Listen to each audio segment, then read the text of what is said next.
اعوذ باللہ من الشیطان الرجیم بسم اللہ الرحمن الرحیم. آج کا یہ ترجمہ آیت نمبر 47 سورہ بقرہ پارہ نمبر 1 آیت نمبر 47 مطلب 47 یہاں سے شروع ہے. یا بنی اسرائیل اذکروا نعمتی التی انعمت علیکم وانی فضلتکم علی العالمین. اعوذ باللہ من الشیطان الرجیم بسم اللہ الرحمن الرحیم. یا بنی اسرائیل اذکروا نعمتی التی انعمت علیکم وانی فضلتکم علی العالمین. بنی اسرائیل کے اوپر اللہ رب العزت نے انعامات کیے تھے، اس کا اجمالاً پیچھے ذکر تھا. اس کا معنی یہ نہیں ہے کہ اللہ نے سارے انعامات جو بنی اسرائیل پر تھے وہ سارے کے سارے بتا دیے، بلکہ اجمالاً چند انعامات بتائے. یہاں سے کچھ انعامات تفصیل کے ساتھ بتا رہے ہیں. یہاں اس سے پچھلے رکوع سے بنی اسرائیل کا ذکر شروع تھا. پچھلے رکوع کے اندر 8 انعام، 4 احکامات، 8 احکامات اور 4 نواہی. یہاں سے ان احکامات کی تفصیل یعنی بنی اسرائیل کا تفصیل سے تذکرہ ہو رہا ہے. یا بنی اسرائیل اذکروا نعمتی التی انعمت علیکم. یا بنی اسرائیل، اے اسرائیل کی اولاد. اسرائیل یہ حضرت یعقوب علیہ السلام کا نام تھا سریانی زبان میں، نہیں حضرت یعقوب، حضرت اسحاق علیہ السلام کا سریانی زبان میں نام تھا. حضرت یعقوب کا حضرت یعقوب یہ حضرت یعقوب علیہ السلام کا نام تھا اس سریانی میں، سریانی یا عبرانی زبان میں. اسرائیل کا مطلب ہوتا ہے بندہ، ٹھیک ہے. اسرائیل کا مطلب بندہ.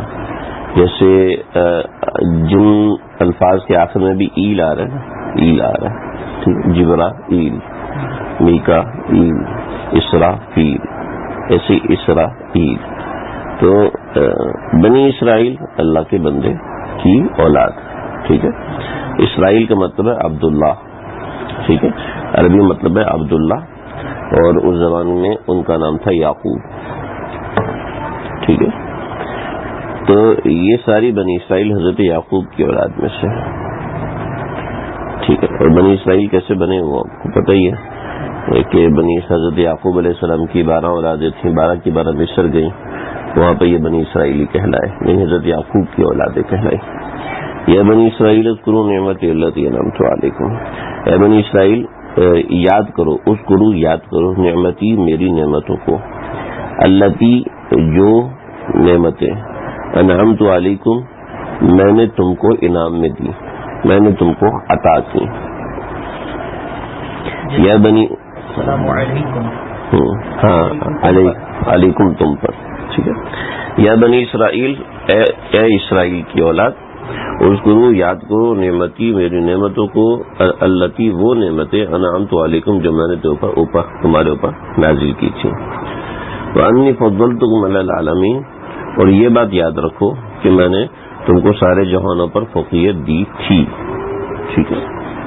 وانی فضلتکم علی العالمین، میں نے تم کو فضلتکم فضیلت دی تھی، علی العالمین تمام جہانوں پر، ٹھیک ہے. اس ترجمے کو سمجھ لیں، اس ترجمے سے سمجھ میں آ گیا کہ امت محمدیہ صلی اللہ علیہ وسلم پر ان کی فضیلت نہیں ہے، اس لیے کہ ان سے مابقیہ قوموں پر اللہ نے ان کو فضیلت دی تھی. فضیلت ایسی دی تھی کہ اللہ نے کثرت سے انبیاء ان میں بھیجے تھے. فضیلت ایسی دی تھی کہ اللہ نے ان کے اوپر من و سلوہ اتارا تھا. فضیلت ایسی دی تھی کہ اللہ رب العزت نے ان کے اوپر بہت سی چیزیں کی تھیں. تو اللہ نے فضیلت دی تھی. یہ جو ترجمہ کیا جا رہا ہے تو اس کی دلیل بھی آگے آ رہی ہے، ٹھیک ہے. چنانچہ اس وقت یہودی یہ کہ اللہ نے ہم کو فضیلت دی ہے تمہارے قرآن کے مطابق، تو یہ ترجمہ ہی اس کی نفی کر رہا ہے، اس لیے کہ فضلتو صیغہ ماضی ہے، ٹھیک ہے. فضیلت دی تھی، ٹھیک ہے. آپ مجھے دیں، آپ کو مجھے کہیں میں نے آپ کو 100 روپے دیا، میں نے لے لیا، میں نے آپ کو 100 روپے کی چیز دی، ٹھیک ہے. اگلے دن آپ آئے، میں نے آپ کو 100 روپیہ دیا تھا 100 روپے کی روٹی دے دوں گا، تو بھائی آج کی روٹی کے اور پیسے لگیں گے، ٹھیک ہے. وہ کل کے ایکسپائر ہو گئے، ٹھیک ہے، حالانکہ میری جیب میں رکھے ہوئے، سمجھ تو انی فضلت، میں نے تم کو فضیلت دی تھی. امت محمدیہ صلی اللہ علیہ وسلم کے آتے ہی ان کی فضیلت ایکسپائر ہو گئی.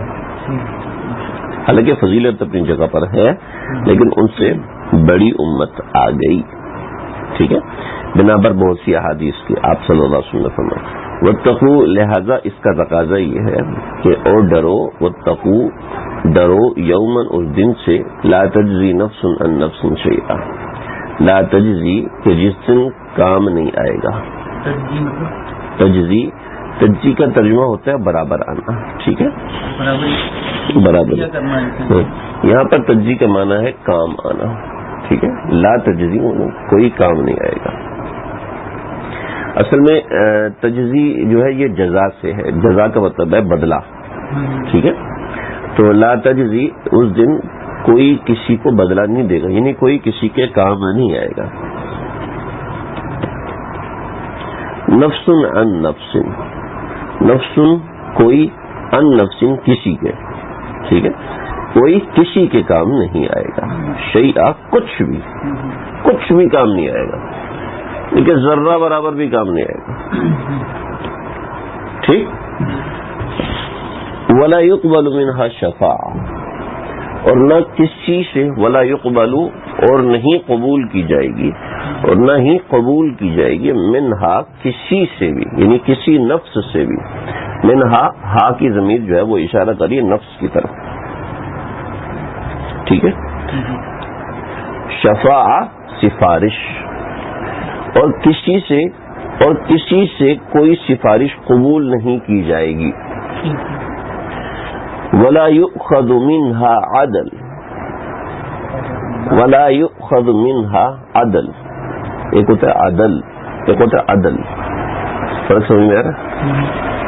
وَإِذْ فَرَقْنَا بِكُمُ الْبَحْرَ فَأَنْجَيْنَاكُمْ، اور یاد کرو جب ہم نے تمہاری خاطر سمندر کو پھاڑ ڈالا. وَأَغْرَقْنَا، اور ہم نے غرق کر دیا آل فرعون کے لوگوں کو. وَأَنْتُمْ تَنْظُرُونَ، اور تم دیکھ رہے تھے سارا نظارہ. یہ 3 انعامات ہو گئے. چوتھا انعام وَإِذْ وَعَدْنَا مُوسَىٰ 40 لَيْلَةً ثُمَّ اتَّخَذْتُمُ الْعِجْلَ، اور یاد کرو اس وقت کو جب وعدنا ہم نے وعدہ کیا موسیٰ سے، جب ہم نے موسیٰ سے 40 راتوں کا وعدہ کیا. 40 لیلۃ 40 راتیں. ثم دیکھیں 40 لیلۃ دونوں پر زبر ہے. ٹھیک ہے، تو 40 لیلۃ 40 راتیں. ثم اتخذتم العجل، پھر تم نے عجل کو یعنی بچڑے کو، عجل کہتے ہیں گائے کا جو بچڑا ہوتا ہے، من بعدہ حضرت موسیٰ علیہ السلام کے بعد. ٹھیک ہے، وانتم ظالمون، اور تم ظلم کرنے والے تھے. ٹھیک ہے، تم ظالمون اور تم ظالم تھے، تم ظلم کرنے والے تھے. ثم اتخذتم اتخذ یتخذ اتخاذا مطلب بنانا. ٹھیک ہے، اتخذ بنا لیا، اتخذتم تم سب نے بنا لیا.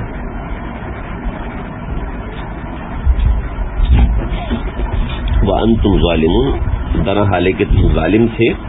اس کا ایک اور ترجمہ بہت اچھا بنتا ہے. ثم اتخذتم العجل، ثم اتخذتم العجل، اور تم نے بنا لیا بچڑے کو، تم نے بنا لیا بچڑے کو. وانتم ظالمون، ظلم کرتے ہوئے اپنے اوپر، من بعدی حضرت موسیٰ علیہ السلام کے بعد.